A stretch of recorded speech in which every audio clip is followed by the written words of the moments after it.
Talk about vicious. Hello, everybody. David Shuster here. Democratic Senator Elizabeth Warren of Massachusetts just pummeled one of Donald Trump's highest-profile cabinet secretaries.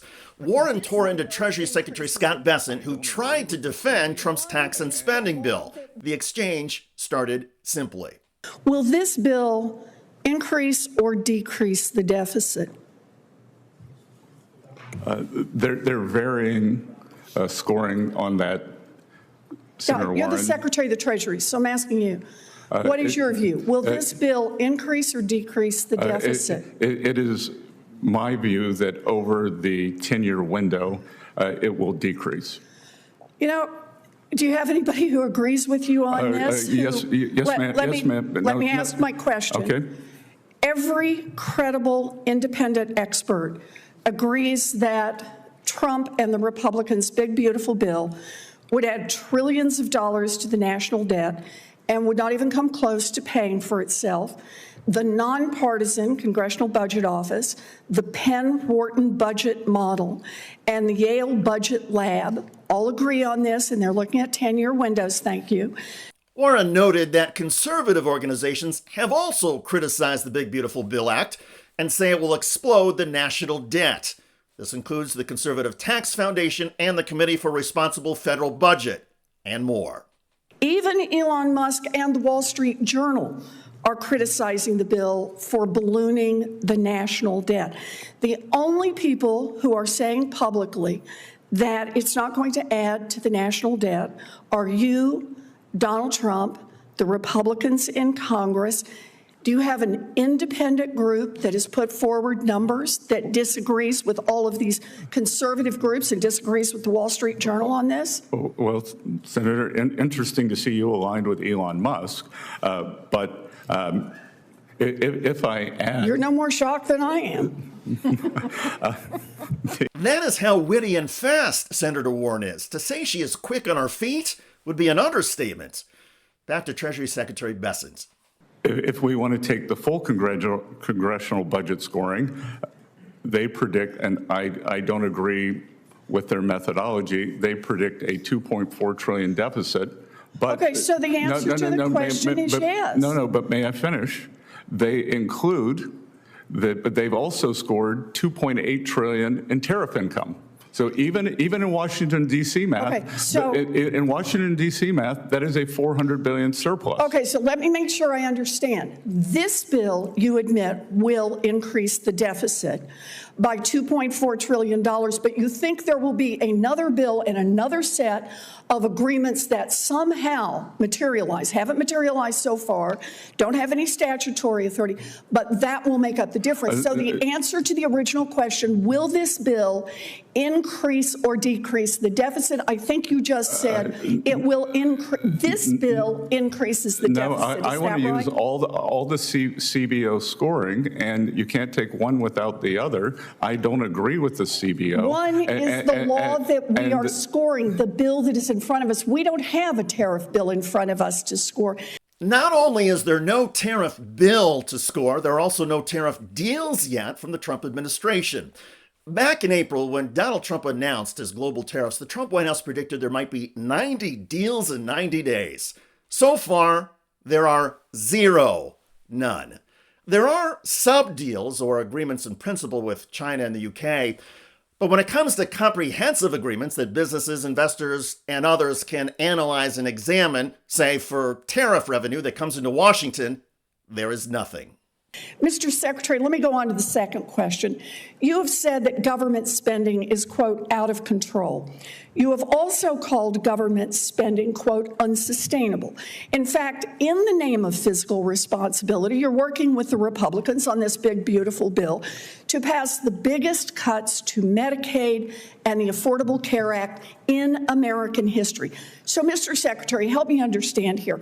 Why is the national debt so very important that you're trying to kick 16 million people off their health insurance, but increasing the national debt doesn't seem to matter if you're cutting taxes for billionaires and billionaire corporations? And that is arguably the best question from any member of Congress this year. Well, first of all, huge portion of this goes to family-owned businesses that are pass-through entities that are below that level, Senator. And I am sure you share my goals of Main Street prosperity. You know, I'm glad to do tax cuts for people of modest means. The question I'm asking is, why does the deficit not matter to you when we're talking about knocking 16 million people off their health care? Well, that figure is overstated by 5.1 million. That is an amount not attributable to provisions in this bill. So you think it's okay just to knock 10 million people off their health care? First of all, let's set that straight. Work requirements account for 8 million of CBO's claim number. Again, we're creating an economy that promotes and rewards. It's clear, Secretary Bessent, that you don't want to answer the question. No, Senator, I am answering it. No, you're not. And what I want is for Medicaid to be used for mothers and children as it was meant, not for 1.4 million illegal aliens, not for able-bodied people. Medicaid is not used for people who are not documented. Mr. Chairman, I just want to say here, the part that troubles me the most is that the Secretary is deeply worried about the deficit and is willing to knock 16 million, or as he says, merely 11 million people off their health care. Matters so much, but it doesn't matter so much if you're cutting taxes for billionaires. Then it's okay to run up a big deficit. I think that's wrong. Wow. Elizabeth Warren knows these issues better than anybody in Washington. Her approach is direct, emphatic, and matter of fact.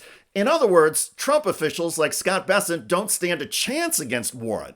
Also, the Trumpsters are literally trying to defend the indefensible. The One Big Beautiful Bill Act slashes Medicaid, takes away health care for millions of people, and cuts food stamps, ensuring that some people will go hungry on top of facing financial ruin if they get sick and need medical care. At the same time, the bill gives tax cuts to the wealthy. But it gets even worse. The nonpartisan Congressional Budget Office just released new projections and this graph. Average annual change in household resources as a percentage of current law income after transfers and taxes 2026 to 2034. The highest or richest 10% of Americans will see their household income rise by about 3%. The lowest or poorest 10% of Americans will see their household income drop by 4%. As economist and writer Paul Krugman recently noted in his Substack, that 4% income decline for the poorest 10% of Americans is the scale of economic damage you'd expect from a severe recession. But here it is being deliberately inflicted on the poorest Americans. And as Krugman points out, the CBO doesn't even consider the effect of Trump tariffs on household incomes. And tariffs are regressive taxes. They fall more heavily on lower income families. So the 4% income decline for the poorest group of Americans could be even worse, perhaps 6 or 7%. The bottom line is that the Trump GOP bill is going to take money away from 80% of the American public. And because of tax cuts for the rich, the federal deficit is going to explode. That's why the voice of Senator Elizabeth Warren and others is so important. This stuff is going to impact all of us. And by the way, Senator Warren has hammered Trump Republicans repeatedly this year. Last month, Warren blasted CNBC host Sarah Eisen, who tried to defend Trump taking away Harvard University research grants. You know what? Instead of just mouthing off about what you think is happening, actually present some evidence. And let's look at the evidence. Let's let the other side come in and question that evidence. But you don't just get to lip off and say, and therefore the king gets to wave his magic wand and say, off with your head. Doesn't the government determine where federal tax dollars go? And so they're allowed to decide. Do you think they have a big bushel basket of money and they just say, you, good looking, you will have money. You, not so good looking, you're going to have to go hungry for a while. That's not how it works. Let's just do Conlaw 101, and that is Congress writes those laws and allocates that money. The administration's job is to enforce those laws and spend that money the way the law tells them. And if they fail to do that, part 3 is the courts are the ones who step in and enforce the law. I've said this before, and I'll say it again. Warren's urgency in speaking out against most things Trump, including his tax and spending bill, is noteworthy. And Warren's willingness to blast Trump staffers and sycophants to their face is inspiring. By the way, Donald Trump's press secretary, Caroline Leavitt, in condemning attacks on police in Los Angeles, is taking irony to unprecedented levels. These attacks were aimed not just at law enforcement, but at American culture and society itself.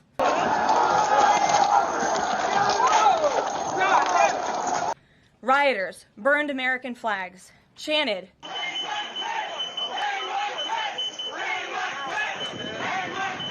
and spray painted anti-American slogans on buildings.